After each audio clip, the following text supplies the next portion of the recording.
He supported Uhuru Kenyatta without asking Uhuru to give him ministers, to give him anything, because he wanted to bring the mountain closer to us. We are saying the government which you supported, Raila gave you unconditional support. And we were expecting that when Raila now stands to be for presidential candidate, the mountain was going to come and give Raila a reciprocal treatment. But as fate would have it, that did not happen. And Uhuru Kenyatta warned you people. Uhuru Kenyatta warned you people and told you that you will cry. You will cry. Now, when you are crying, you want Raila to come and rescue you. How does he do it?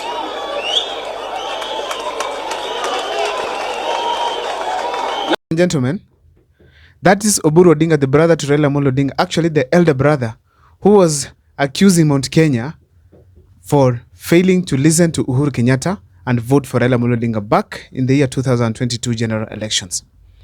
According to me, I sat down actually and first and listened to what Oburu Odinga was saying. And then I asked myself, what could be the reason as to why Oburu Odinga is speaking from this kind of a point? Then I realized this. It's simply because the Mt.Kenya opposition against President William Ruto's regime, poor leadership, poor governance, and the rest. Now, then I asked myself, is Oburu Odinga doing the right thing? I told myself no. No, in the sense that you cannot blame a community or a region for voting in somebody because that is their constitutional right to vote whoever they want, first of all. Second of all, you cannot blame a region, especially Mt.Kenya, that voted for Raila Amolo Odinga by giving them 1.3 million. Thirdly, if Raila Amolo Odinga was serious back in 2022, he should be the president by now. Why am I saying this? And I want you guys to listen keenly to my mathematics here.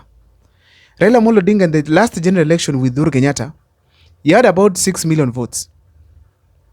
6 million votes. And remember, Uhuru Kenyatta got the full backing of Mt.Kenya. Almost 900%. And people turned out to vote for him. If you go to regions like Mombasa, Bungoma, and Western Kenya, Kisii, and all parts of Kenya, Uhuru Kenyatta as well got some votes. But now, coming to Raila Amolo Odinga with 6 million votes, plus the additional 1.3 million votes from Mt.Kenya, Raila Amolo Odinga was to be the president very early in the morning. Very early in the morning. But now, Raila Amolo Odinga did not. Do you blame Mt.Kenya for adding 1.3 million on top of your votes? No, you cannot do that. Why? Mt.Kenya gave a significant amount of votes to Raila Amolo Odinga than any other time Raila Amolo Odinga had been vying before.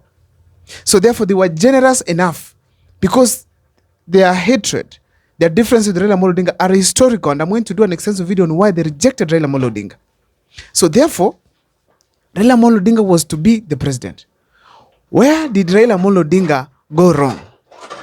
That is resulting now to Oburu Odinga feeling that Mt.Kenya betrayed him, or Mt.Kenya should not be complaining, or Mt.Kenya should not seek help from Raila Amolo Odinga. That is going to form the basis of this analysis here today. But before I take you through, kindly make sure that you subscribe, like, and comment after watching the videos, because that is the best support you can always give this channel. Now let me dive in. First of all, and actually I'd even mentioned this in other videos, that Raila Amolo Odinga failed in his own strategy. He failed. Why? The Kenyan presidency is not being given. You take it with a lot of strategy. If you look at when he was doing his campaign, Ali Hassan Joho is from the Coast region, Junet Mohammed from Luo Nyanza, and many other Luo Nyanza leaders. Whenever Raila Amolo Odinga is going to a region, they all accompany him and they forget their backyard. And I want to use Ali Hassan Joho as the example here. If there's someone to blame Oburu Odinga, blame Ali Hassan Joho as an example. When they left the coast, they accompanied Raila Amolo Odinga to even Luo Nyanza. Imagine Raila Amolo Odinga is having a rally in Nyanza, and then Ali Hassan Joho, Junet Mohammed, Oburu Odinga, Opio Wandai, all those leaders from Nyanza plus all the bigwigs of ODM, they still want to go and speak in Kisumu. As they do so, at the coast region, Omar Hassan, Ali, Mohammed, they are at the grassroots, mobilizing people in support of President William Ruto. They are campaigning in support of the bringing back the port to Mombasa. You get that? So they concentrated on following Raila Amolo Odinga and forgot their local support. And as a result, they gave room for the opponents to intrude into their regions. As a result, the votes of Raila Amolo Odinga reduced significantly in some of these areas that Raila Amolo Odinga was supposed to beat Ruto by a margin of even 70-30. So as a result, Raila Amolo Odinga's votes went down, not because Mt.Kenya failed to vote. No, Mt.Kenya gave 1.3 million. Because he failed to protect his backyard. Ali Hassan Joho is just an example. It is just an example. Someone like Junet Mohammed, he came out during the protests, during the campaigns, using some language that was very careless. Careless language, careless talk. And he came to Mongori, to my former high school, and he was actually saying one simple thing. He was telling Mt.Kenya that mshakula sana kwa serikali. Sasa pia sisi ni wakati wetu, kuingia, nyi mkae kando kidogo. He's telling none other than Mt.Kenya, a minister known from the mountain, coming to support Raila Amolo Odinga. What do the locals of Mount Kenya thought of such kind of a statement? That this government that we are fighting to vote for, it is going to alienate us from the leadership of this country. Yet we are going to vote for them. So who should we blame? The Mount Kenya people, or we go and blame Junet Mohammed? Junet Mohammed. Another thing, I want to say that there were so many mistakes that were occurring.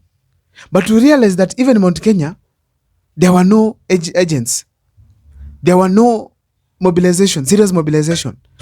When Martha Karua was campaigning in Eldoret, campaigning in Kisumu, Rigathi Gachagua was busy solidifying the mountain votes. Because it's all about interest. Everyone was working hard to get votes.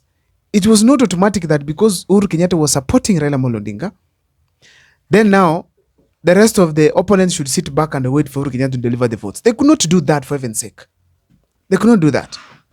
They had to also fight for themselves. So they did not advise Martha Karua that go and campaign within the mountain. Hold the campaigns there. Instead, they left her to move around the country. Go to even regions like Uasin Gishu, where they knew very well that there are no votes that are going to come from there in support of Raila Amolo Odinga. As a result, Raila Amolo Odinga's votes from Mount Kenya did not hit 2 million or even more. Yet I knew they could have hit 2 million. I'm doing this video because Oburu Odinga is blaming the Mount Kenya region for opposing President William Ruto. Now Raila Amolo Odinga has decided to be with President William Ruto in government. He's decided that. Let them be. Why are they still worried then if Mount Kenya is wrong? Ladies and gentlemen, I want to tell you very simple here. Raila did not take the presidency as seriously as he was supposed to do. And that is why actually he lost the presidency back in 2022. Oburu Odinga himself had come out and said that Raila Amolo Odinga was to win the presidency in the other years. But he did not win because he did not have the deep state. Now that he had the deep state at that time, what happened? Oburu Odinga? That is my take here on this video. I don't know what you think, you guys. Please, on the comment section, let me see what you have in mind as far as what I've said and what even Oburu Odinga is speaking about. Because I feel strongly that you should not blame a region against another. Otherwise, if Mount Kenya feels like William Ruto has not done as per to the expectations, what is wrong of driving him out of the office? Yet they're the ones who even actually bestowed him there. See you next time for more videos.